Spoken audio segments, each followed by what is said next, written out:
President Trump has called it the worst deal ever, and he is set to decide its fate by May 12th. On Monday, Mr. Trump may have gotten the material he needs to pull out.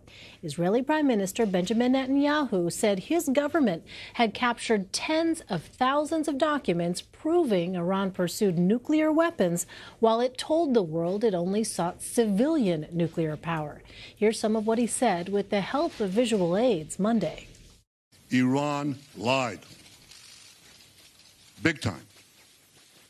After signing the nuclear deal in 2015, Iran intensified its efforts to hide its secret nuclear files. In 2017, Iran moved its nuclear weapons files to a highly secret location in Tehran. A few weeks ago, in a great intelligence achievement, Israel obtained half a ton of the material inside these vaults. At the White House, President Trump said we'll have to wait and see what happens. I'm not telling you what I'm doing, but a lot of people think they know. And on or before the 12th, we'll make a decision. That doesn't mean we won't negotiate a real agreement. You know, this is an agreement that wasn't approved by too many people, and it's a horrible agreement for the United States. The agreement lifted economic sanctions on Iran in exchange for international inspections of its nuclear facilities. Iran's foreign minister responded to both leaders Monday, saying President Trump is jumping on a rehash of old allegations already dealt with by the IAEA to nix the deal, and coordinated timing of alleged intelligence revelations by the boy who cries wolf just days before May 12. Markos Kounalakis is a foreign affairs columnist for McClatchy News and a visiting fellow at the Hoover Institution. He joins me now from San Francisco. Markos, the White House said late Monday that the information Prime Minister Netanyahu talked about provides new and compelling details about Iran's efforts to develop missile-deliverable nuclear weapons. Is this information new? Elaine, it doesn't seem to be new. The White House certainly would like us to believe that it's new, and certainly it was Benjamin Netanyahu's hope that this would appear to be a new development and something that would compel the White House, President Trump in particular, to go forward with his threat to tear up the nuclear deal, so the Iran deal. So I think it's got new information insofar as they've received new documents, but really the substance of what we're learning is not anything that we hadn't suspected, and certainly those who had gone in to negotiate the JCPOA, the joint nuclear deal, were aware that Iran was actively pursuing nuclear weapons. That's why they went forward with the nuclear deal. So ultimately, no, it's not really new. There may be new documents, but the information is really something that we in the United States and our allies have suspected for a very, very long time. Well, is the White House questioning Iran's compliance with the deal?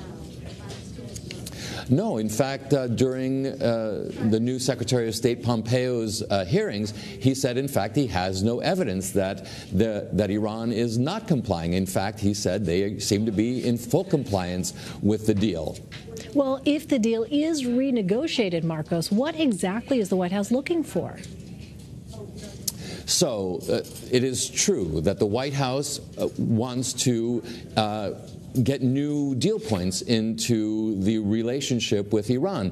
It sees rightly that Iran is a bad actor in the international stage. It supports terrorism around the world, but in particular in the region. It is conducting proxy wars in Yemen, and of course it has had great successes in Iraq. So to try to pursue a means to inflict more pressure on the Iranian regime is a laudable goal. It is not within the framework of the deal. So what I think the president would like and what the allies would like, and that includes France, which just visited the United States, Germany, and Angela Merkel just visited the United States, and President Trump, what they would like is to be able to find ways to limit the types of activities that the Iranians are doing. One, stop some of the proxy wars that they're conducting in Yemen. 2, limit their development of nuclear missile technology, the missile delivery capabilities. It's something that everybody would love to see, is the inability of them to develop any type of launch and delivery systems to any greater degree than they already have. Finally, and I think this is really something that everyone wants, is for the terrorist support that the Iranian regime has given to many, many groups around the world, Hezbollah in particular.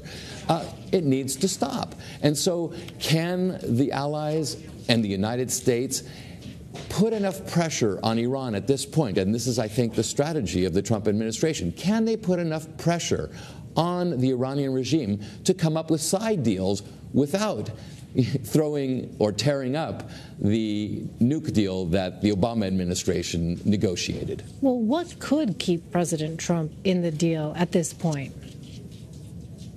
That's hard to say. You know, it's a question of what does he want personally. I think if some of these, certainly the allies are trying to keep him within the deal. Germany and France have made no secret about their desire to keep the Trump administration and the United States within the deal. So we're getting pressure from our allies.